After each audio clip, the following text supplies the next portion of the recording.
La primera part del Badalona va ser per deixar el partit sentenciat abans del descans. Joaquim va disposar de les dues primeres opcions pels escapulats, però les seves rematades no van tenir l'encert final. L'Andorra no va inquietar la porteria de Marcos fins al minut 41, quan Edu Silva va fer aquesta rematada que va aturar sense problemes al porter.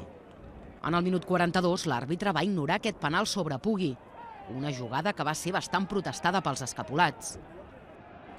En el segon temps les coses van canviar una mica i amb el vent a favor, l'Andorra va entrar més en el partit i va arribar amb més ocasions a la porteria de Marcos. Però tot i així va ser el Badalona qui es podria haver avançat un cop més.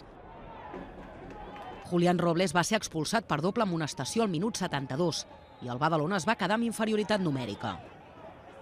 Però la sort va afavorir els de Manolo Márquez en la recta final. Els aragonesos van tenir l'oportunitat més clara i Miramón va impactar la pilota al travesser de la porteria badalonina. I en el minut 90 va arribar el gol.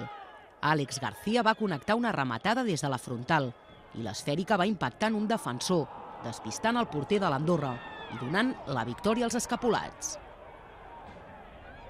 El temps de prolongació va ser de bojos. Els locals van disposar d'aquesta oportunitat per empatar. I pel Badalona, Ignasi va enviar la pilota al travesser en el darrer sospir del partit.